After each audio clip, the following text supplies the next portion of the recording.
Zarva was a world that seemed to defy life itself, a place where nature ruled with relentless ferocity. The sky above was a chaotic canvas of bruised purples and blackened grays, constantly churned by storms that birthed lightning so fierce it illuminated the jagged peaks below. Rivers of molten rock carved fiery veins through the landscape, spilling heat into the already blistering air. The ground trembled periodically, as if Zarva itself were alive, a restless beast eager to swallow anything daring enough to tread its surface. This was not a planet meant for peace. It thrived on chaos, and its most fearsome inhabitant embodied that essence. Naira moved through the hostile terrain with the grace of a predator and the power of a storm. Her skin, a dark hue tinged with faint iridescence, shimmered faintly under the dim light of the planet's twin suns. Markings etched into her arms and shoulders told stories of countless battles, victories, and losses. Her eyes, sharp and luminescent, scanned her surroundings with a vigilance born of survival. She was no mere resident of Zarva, she was its ruler, a force so feared that even the predators lurking in the shadows hesitated to cross her path. Naira was a legend, whispered about in fear across the galaxy. The stories varied. Some spoke of a warrior who had single-handedly annihilated entire battalions, others of a vengeful soul who punished trespassers with ruthless precision. Few knew the truth, and fewer still lived long enough to tell it. She preferred it that way. Solitude was her shield, and her fury, her armor. But solitude had its cost. In the silence between the distant roars of Zarva's storms, Naira often found herself haunted by memories. Images of her clan's strong, vibrant warriors who had once called this planet home rose unbidden in her mind. They had been taken from her, ripped away by betrayal and greed, leaving her to wander the planet as its last sentinel. Each scar on her body bore the weight of that past, a constant reminder of what she had lost. It fueled her anger, kept her alive, but it also chained her to a life of isolation. Today, as Naira scaled the obsidian cliffs near her dwelling, she sensed something unusual. The air carried a faint vibration, a pulse of energy foreign to Zarva's natural rhythm. Narrowing her eyes, she scanned the horizon, her senses sharp. Then she saw a small vessel breaking through the storm-laden skies, its sleek frame glinting as lightning danced around it. Her lips curled into a snarl. Another trespasser. The ship descended, wobbling slightly as it navigated the volatile winds. It landed awkwardly in a barren clearing, its engines hissing as they cooled. Naira watched from her perch, assessing the intruder. Most who dared land on Zarva were mercenaries or scavengers, lured by the promise of the planet's rare and dangerous resources. All of them left the same way, empty-handed or in pieces. But this ship was smaller, more utilitarian than the heavily armed crafts she was used to. And when the hatch opened, the figure that emerged was unlike any she had encountered before. He was human. Naira's eyes narrowed further as she observed him. Humans rarely ventured this far from their colonies, especially not to a planet as unforgiving as Zarva. He wore a modest exploration suit, the kind designed more for comfort than combat, and carried a small pack brimming with tools. He didn't seem to notice her presence, his attention instead focused on his surroundings. His movements were careful but not fearful, as though he respected the danger but didn't intend to retreat. Fool, she thought. Naira leapt down from the cliff, landing with a grace that belied her size and strength. The impact sent a small tremor through the ground, and the human froze, his head snapping in her direction. For a moment, their eyes met his, wide with surprise but not fear hers, burning with challenge. "You dare set foot on Zarva?" Naira's voice was like a blade slicing through the air, low and edged with menace. She strode toward him, each step deliberate, her hand resting on the hilt of her blade. "Do you not value your life, human?" To her surprise, the man didn't run. He didn't even flinch. Instead, he straightened, meeting her gaze with a calmness that bordered on audacity. "My name is Ethan," he said, his voice steady. "I'm not here to harm you or take anything from your world. I'm an explorer, a researcher. I only wish to learn." Naira stopped a few paces away, her towering form casting a shadow over him. Her sharp gaze studied him, searching for any sign of deceit. Most who landed on Zarva claimed innocence before revealing their true intentions. She was certain this human would be no different. Learning won't save you, she said, her tone dripping with disdain. This planet devours the weak. If the storms don't kill you, I will. Ethan's lips twitched into the faintest hint of a smile. You underestimate me. Naira's eyes flared, and in one swift motion she drew her blade, its edge gleaming ominously. Do I? She hissed. But before she could strike, something in Ethan's expression gave her pause. He didn't move to defend himself or run. He simply stood there, unyielding, his gaze steady and unafraid. It wasn't arrogance, she'd seen plenty of that in others who had dared to challenge her. No, this was something different. It was as though he understood her rage, not as a threat, but as a shield. For the first time in years, Naira hesitated. It was a fleeting moment, barely perceptible, but it was enough for Ethan to speak again. I don't fear you, Naira, he said softly. The use of her name startled her, though she didn't show it. I see you. The words hung in the air, cutting through the storm's distant rumble. For a moment, Naira felt an unfamiliar sensation, a crack in the fortress she had built around herself. It was quickly buried beneath a surge of anger. Leave, human, she spat, turning away. Before I change my mind. Ethan didn't argue. He nodded, retreating toward his ship. But as Naira watched him go, she couldn't shake the feeling that this encounter was different. The human had seen something in her, something she had spent years burying. And despite her efforts to dismiss him, a part of her wondered if he would come back. Because deep down, in the shadows of her heart, Naira knew that she was tired of fighting, tired of being alone. And Ethan, for reasons she couldn't yet understand, had seen that truth. The morning after Ethan's unexpected arrival dawned as much as Zarva allowed it to. The twin suns clawed through heavy storm clouds, their light fractured and pale, casting long, shifting shadows over the jagged landscape. Naira stood on a rocky outcrop, her sharp gaze fixed on the distant clearing where the human ship rested. She hadn't slept. She rarely did. The nightmare's memories really made rest a luxury she could no longer afford. But this time her mind wasn't consumed by the faces of her fallen clan or the roar of past battles. Instead, it was plagued by the human. Ethan. The way he had stood his ground, unyielding in the face of her fury, unsettled her. Most who encountered her either begged for mercy or ran until they collapsed. But this man hadn't flinched, hadn't tried to fight her. Instead, he'd spoken to her as though he saw through the layers of rage and scars. Naira growled softly, shaking her head. It didn't matter. He would leave soon.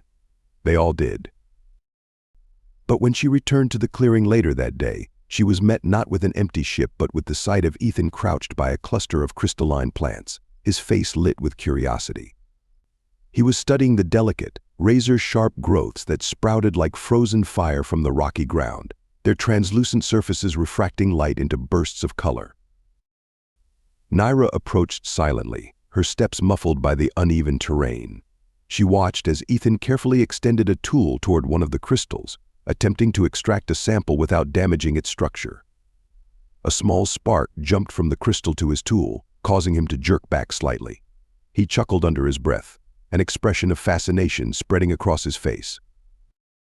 You're a fool, Naira said coldly, stepping into the open. Her voice startled him, but he recovered quickly, turning to face her with that same unshakable calm. Good morning to you too, he replied, brushing dust off his hands as he stood. His gaze met hers, and for a moment, Naira felt that same strange pull and invitation to be seen. She scowled. You should have left when you had the chance. Ethan shrugged, and amidst all this he gestured to the landscape around them, the towering spires of obsidian, the molten rivers flowing like veins of fire through the earth. Zarva is dangerous, yes, but it's also breathtaking. There's so much here to learn.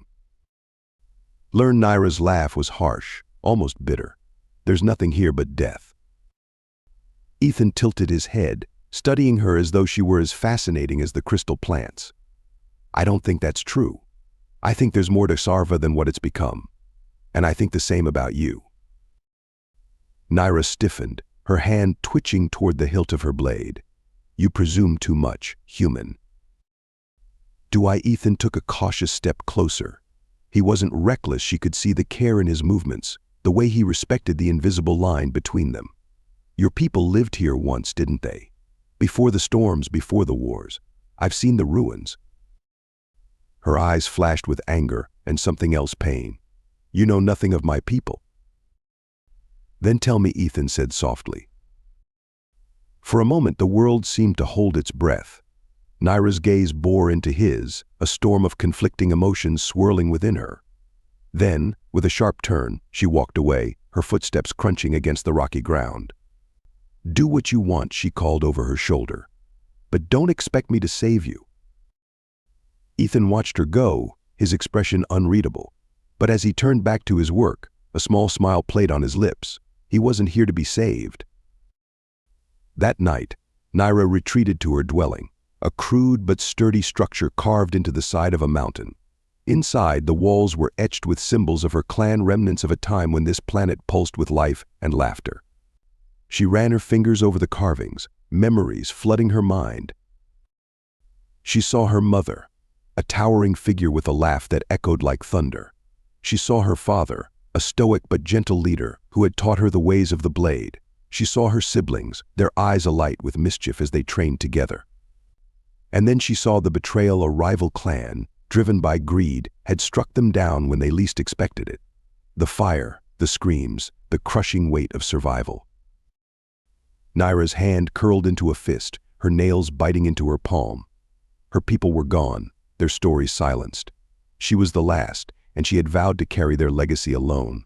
But now, this human had arrived, digging up pieces of a past she had buried.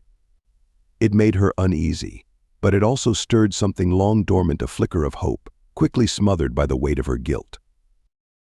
The next few days followed a rhythm. Ethan continued his research, carefully navigating Zarva's treacherous terrain. He cataloged its flora and fauna, mapped its geological features, and even began to sketch its ancient ruins, his notes a mix of awe and curiosity. Naira watched him from a distance, her sharp eyes missing nothing. She saw the way he moved, how he respected the land even as he studied it. Unlike the scavengers and mercenaries who came before him, Ethan wasn't here to take, he was here to understand. It was a subtle but profound difference, one that gnawed at the edges of her defenses. One evening, as Ethan sat by his ship reviewing his notes, Naira approached. Her arrival was marked by the scrape of her boots against the ground, a deliberate announcement of her presence. "You're still alive," she said dryly. Ethan glanced up, smiling faintly.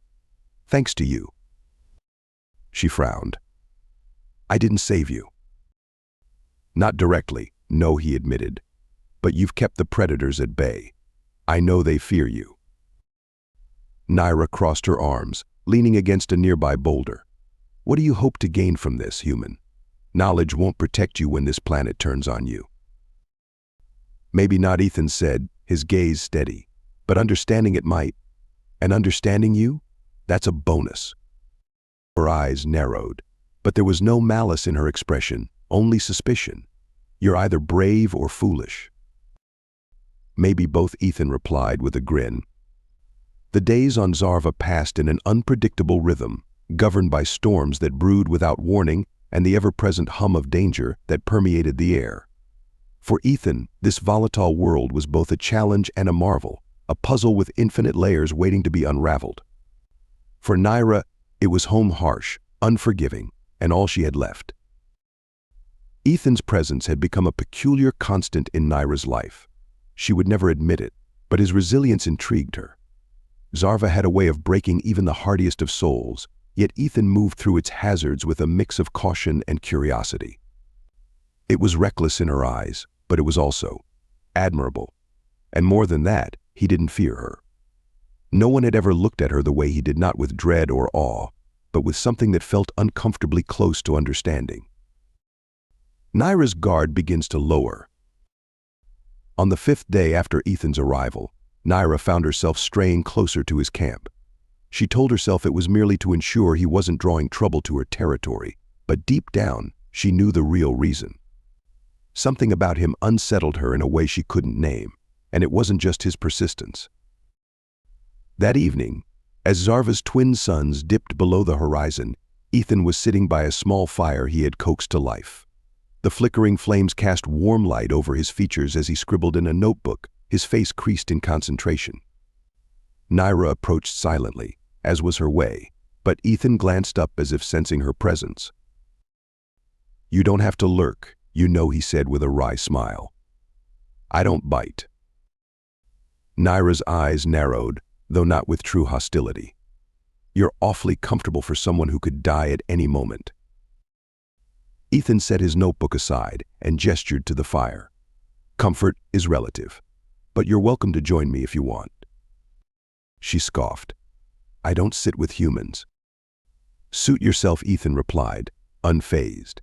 He returned to his notes, but after a moment, Naira moved closer, crossing her arms as she stood on the edge of the firelight. "What are you writing?" she asked, her tone more curious than accusatory. Ethan glanced up. "Observations. Notes on the flora and fauna. The ruins I've seen." He hesitated, then added, "and you." Her gaze sharpened. "Me." "You're part of this planet's story," Ethan said simply. "You carry its history, its pain. If I'm going to understand Zarva, I need to understand you." Naira's jaw tightened. "I am not a specimen for you to study." "I don't see you that way," Ethan said gently. "I just want to know you." The words hung between them, charged with a weight Naira couldn't ignore. For a fleeting moment, she considered telling him to leave, to stop prying where he didn't belong. But instead, she turned and walked away, leaving the firelight behind. She didn't go far, discovering common ground. The next morning, Naira found Ethan struggling to traverse a particularly treacherous stretch of terrain. A narrow path wound along the edge of a sheer cliff, the rocks slick with condensation from the perpetual storms. Ethan's footing faltered as he edged along the trail, his pack weighing him down. "You'll kill yourself at this rate," Naira called out, startling him. She stepped onto the path with the ease of someone who had walked it 1,000 times, her movements fluid and precise. Ethan turned, relief flickering across his face. "Nice to see you too." She rolled her eyes but extended a hand, pulling him onto firmer ground. As they continued onward, she found herself offering tips how to read the unstable terrain, which plants to avoid, and which ones could be used for nourishment. Ethan listened intently, his curiosity genuine. "Why do you bother with all this?" Naira asked after a while, her tone skeptical. "Most would see Zarva as a death trap." "It is a death trap," Ethan said, grinning. "But it's also beautiful, and I think it has stories worth telling." Naira glanced at him, her expression unreadable. "And what story do you think I am?" "A complicated one," Ethan admitted. "But those are the best kinds, aren't they?" Her lips twitched, almost forming a smile, but she caught herself and turned away. "You're insufferable." "I'll take that as progress," Ethan quipped. The more time Naira spent around Ethan, the more he challenged her perceptions of herself, of Zarva, and of strength. He didn't just survive on this planet, he adapted to it, finding beauty in its brutality. And for reasons she couldn't explain, she began to see Zarva differently through his eyes. One afternoon, they stumbled upon an ancient ruin buried beneath layers of volcanic ash. The structure was partially collapsed, but intricate carvings were still visible on the remaining walls. Ethan knelt to examine them, his face lighting up with fascination. "These symbols," he murmured, tracing them with his fingers. "They tell a story." Naira knelt beside him, her voice quiet. "It's a prayer. My people used to carve them into stone to honor our ancestors." Ethan looked up, his gaze soft. "You remember it?" She hesitated, then recited the words in her native tongue. The sound was strange to her ears after so many years of silence, but it stirred something deep within her, a connection to a time when she wasn't alone. When she finished, Ethan smiled. "It's beautiful." Naira rose abruptly, brushing ash from her hands. "It's just words," she said, her tone brusque. But as she walked away, she realized she felt lighter, as though sharing that small piece of herself had lifted a weight she hadn't even known she was carrying. That evening, As they made their way back to Ethan's camp, disaster struck. A fissure in the ground, hidden by a thin layer of volcanic ash, collapsed beneath Ethan's weight. He fell with a shout, sliding down a steep embankment before coming to a jarring stop at the edge of a ravine. Naira was at his side in an instant, her heart pounding. Ethan groaned, clutching his leg, which was bent at an unnatural angle. "Stay still," Naira commanded, her voice sharper than intended. She assessed his injury with quick efficiency, tearing strips from her cloak to create a makeshift splint. "You're good at this," Ethan said through gritted teeth, his usual humor dulled by pain. "I've had practice," Naira muttered. Her hands moved with practiced precision, but her mind raced. For the first time in years, she felt fear not for herself, but for someone else. When the splint was secure, she helped him to his feet, supporting his weight as they made their way back to camp. The journey was slow, and by the time they arrived, the suns had dipped below the horizon. Naira settled Ethan by the fire, her expression unusually somber. "You could have died," she said quietly, breaking the silence. "But I didn't," Ethan replied, his voice gentle. "Thanks to you." Naira didn't respond. Instead, she stared into the fire, her mind swirling with emotion she couldn't name. She had spent so long convincing herself that caring was a weakness, that attachment only led to pain. But as she looked at Ethan, his face illuminated by the flames, she realized that maybe, just maybe, she had been wrong. Because for the first time in years, Naira didn't feel alone, and that terrified her more than anything Zarva could throw at her. Zarva's storms roared louder that night, as if the planet itself was responding to the turmoil within Naira. She sat by the fire, her eyes fixed on Ethan as he rested. His breathing was steady despite the pain radiating from his injured leg. She had wrapped the splint carefully, her hands lingering on his skin longer than necessary as she ensured he was stable. Now, under the flickering light of the fire, she felt an unfamiliar tension in her chest. It wasn't fear, anger, or even pity. Those were emotions she understood. This was different, deeper, and far more unsettling. Ethan stirred, pulling her from her thoughts. His eyes opened slowly, meeting hers. A faint smile played on his lips, despite the strain in his expression. "You stayed." "Someone has to keep you alive," she replied, her tone sharper than she intended. Ethan chuckled softly. "I'm glad it's you." The sincerity in his voice caught her off guard, and she quickly turned away, busying herself with the fire. But she couldn't ignore the warmth that spread through her, a feeling alien and almost unwelcome. Facing the demons of the past. The next morning, Naira decided they needed to move. Ethan's leg, while stabilized, left him vulnerable, and staying in one place too long on Zarva was an invitation for disaster. She crafted a makeshift crutch from a sturdy piece of obsidian and helped him to his feet. "Lean on me," she said, her voice gruff as she slid her arm around his waist. Her touch was firm, her movements efficient, but there was an undeniable intimacy in the closeness.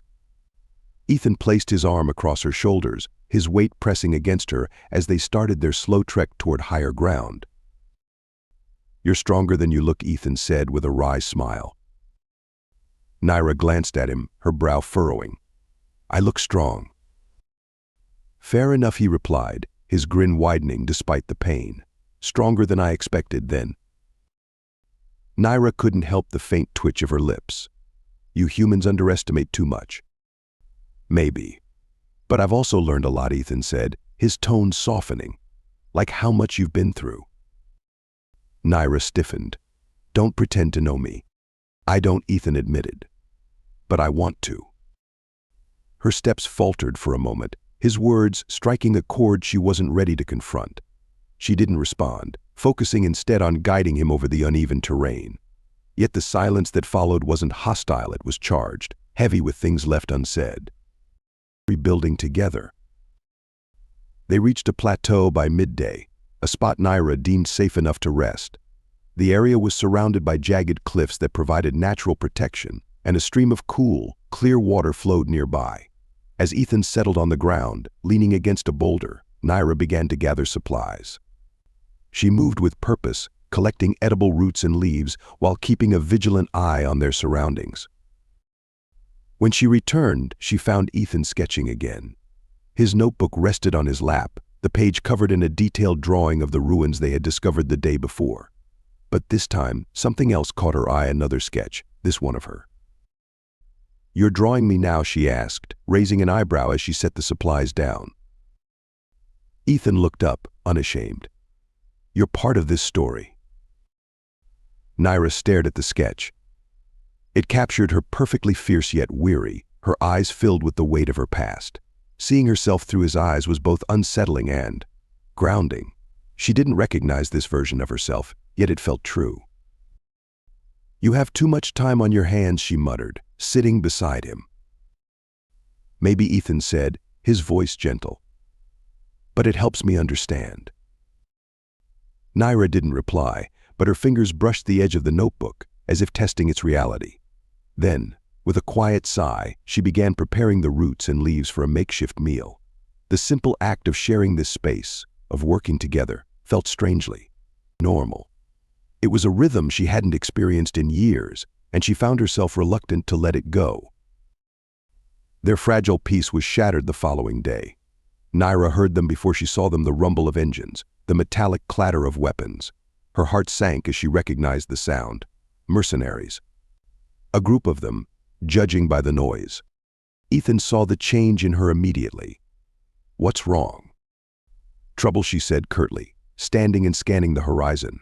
Her sharp eyes caught the glint of metal in the distance, vehicles approaching fast.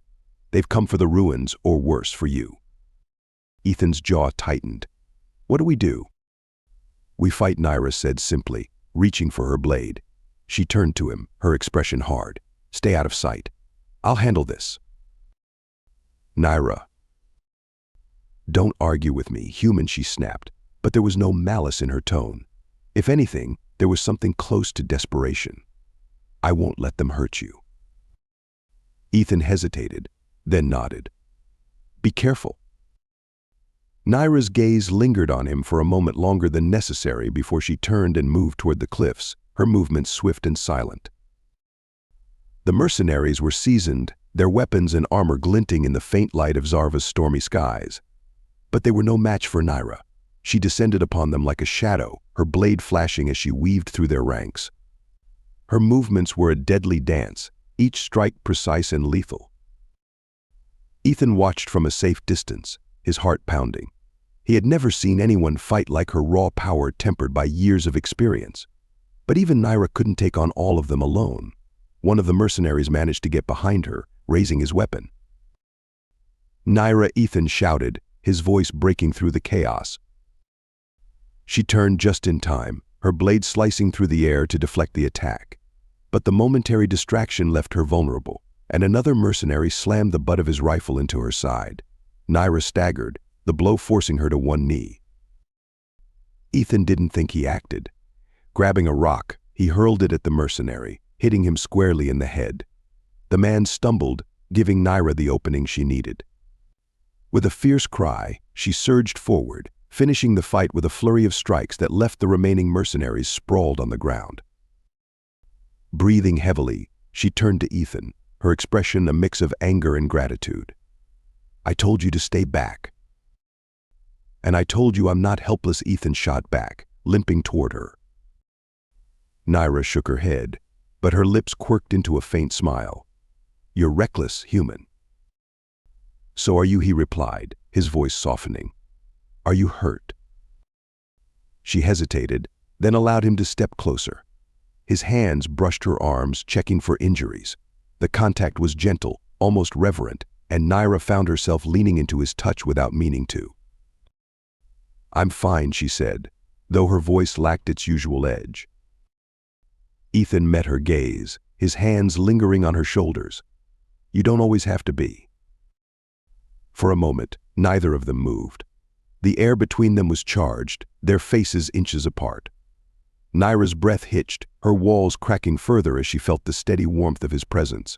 She could have pulled away, but she didn't. Instead, she reached up, her fingers brushing his cheek. "Maybe not," she admitted quietly. The words hung between them, fragile yet powerful, as Xarva's storms raged in the distance. And for the first time in years, Naira allowed herself to believe that she wasn't alone. The battle had left the air heavy with the acrid tang of blood and scorched earth.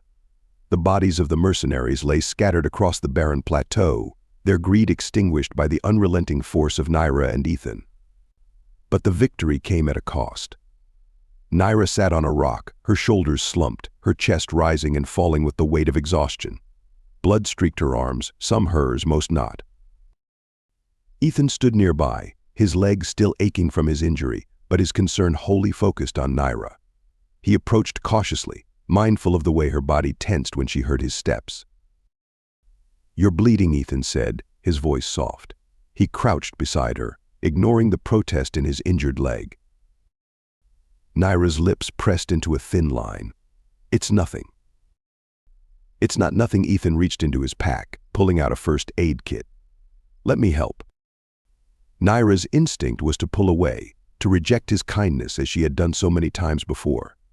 But as she looked at him, his face etched with worry and care, something inside her softened. With a reluctant nod, she extended her arm, allowing him to clean the gash that ran along her forearm. His touch was gentle, almost reverent. Naira watched him as he worked, his brow furrowed in concentration. She could feel the warmth of his hands against her skin, the contrast to the cold, brutal life she had grown accustomed to. It was a small thing, but it carried a weight she wasn't sure how to bear. "Why do you do this?" she asked quietly, her voice breaking the silence. Ethan paused, meeting her gaze. "Do what?" "Air," she said, her tone edged with disbelief. "You barely know me, and yet you risked your life for me. You stay, even when I push you away." Ethan set down the bandages, his hands lingering near hers. "Because I see you in Naira, not the warrior, not the legend, just you. And I care because I choose to. Not because you need me to, but because you deserve it." Naira's breath caught, her mind scrambling for a response. She had lived her life convinced that care was a weakness, that attachment only led to pain. But Ethan's words struck at the heart of her fears, exposing truths she had buried for so long. She looked away, unable to meet his gaze, but Ethan reached out, his hand brushing hers. "You don't have to face everything alone," he said gently. "Not anymore." The simplicity of his words unraveled her. For the first time in years, Naira felt tears prick the edges of her eyes. She quickly blinked them away, but Ethan had already seen the flicker of vulnerability. He didn't press her, didn't speak. Instead, he placed his hand over hers, a quiet reassurance that she wasn't alone. A monument to the fallen. Over the next few days, Naira and Ethan worked together to honor the memory of her fallen clan. Naira had avoided this for years, unable to confront the weight of her grief. But with Ethan by her side, she found the courage to face the past. They chose a site near the ruins. Ethan had sketched a place where the land opened into a wide expanse of ash and obsidian, a place that once held meaning for her people. Naira led the way, her steps slow but purposeful as she explained the significance of the location. "This was where my clan trained," she said, her voice steady despite the emotion beneath it. "It was where we became warriors." Ethan nodded, letting her take the lead. Together they gathered stones, carving symbols into each one. Ethan worked diligently, following Naira's instructions as she recreated the ancient markings of her people. Each symbol told a story, a life lost, a victory won, a bond that could not be broken even by death. As the monument took shape, Naira felt a strange sense of peace settle over her. The act of creating something to honor her past, rather than bury it, felt like a release. And as she placed the final stone, she stood back, her heart heavy but no longer burdened. "Thank you," she said quietly, turning to Ethan. He smiled, a warmth in his eyes that made her chest tighten. "You did this. I just helped." Naira hesitated, then stepped closer, her hand brushing his arm. The touch was brief but deliberate. "You did more than that." The monument had barely been completed when a new threat emerged. A larger force of mercenaries arrived, drawn by the promise of Zarva's resources and rumors of Naira's presence. These were not the disorganized scavengers they had faced before. This group was armed with advanced weapons and vehicles, their intent clear: "We have to fight," Naira said, her voice steely as she scanned the horizon. She turned to Ethan, her expression fierce. "But this time we fight together." Ethan hesitated. "You're sure?" "I don't want to slow you down." Naira's hand came to rest on his shoulder, her grip firm but not harsh. "You've never slowed me down, Ethan. I need you." The words were simple, but they carried a weight that left Ethan momentarily speechless. He nodded, determination hardening his features. "Let's do this." The final battle. The fight was unlike anything Ethan had ever experienced. Naira led the charge, her movements a blur of precision and power. She was a force of nature, her blade cutting through the mercenaries with unrelenting ferocity. But she wasn't alone. Ethan used his ingenuity, setting traps and outmaneuvering their attackers with tactics that complemented Naira's raw strength. At one point, Naira found herself surrounded, her blade flashing as she deflected a barrage of attacks. Ethan, seeing her in danger, acted without hesitation. He charged forward, slamming into one of the mercenaries with a makeshift weapon a length of jagged obsidian. The impact sent the attacker sprawling, giving Naira the opening she needed to finish the others. Their teamwork was seamless, a harmony born of trust and necessity. When the final mercenary fell, the two of them stood together, bruised and bloodied but victorious. Naira turned to Ethan, her chest heaving as she caught her breath. "You're reckless," she said, though there was no heat in her voice. "And you're terrifying," Ethan replied, grinning despite his exhaustion. For the first time, Naira laughed a sound that surprised even herself. It was brief, but it was genuine, and it carried a lightness she hadn't felt in years. The healing light. As the storm clouds began to dissipate, revealing Zarva's twin sons, Naira and Ethan returned to the monument. They stood side by side, their shoulders brushing as they looked out over the expanse of the planet. "I think your people would be proud," Ethan said, breaking the silence. Naira glanced at him, her expression softening. "Maybe, but for the first time I feel like I can be proud too." Ethan reached for her hand, lacing his fingers with hers. Naira didn't pull away. Instead, she turned toward him, her eyes searching his. In that moment, the walls she had built around herself crumbled completely. "You've given me something I thought I'd lost," she said quietly. "Hope." Ethan's smile was warm, his grip on her hand tightening slightly. "And you've shown me what true strength looks like." They stood like that for a long time, two souls bound by a shared journey. Zarva's storms continued to rage in the distance, but in that small space between them there was only calm. For the first time in years, Naira felt truly alive. And as the suns bathed them in golden light, she knew she wasn't alone anymore. Together they were stronger than the past that had tried to break them and the dangers that still lay ahead. Together they were unstoppable,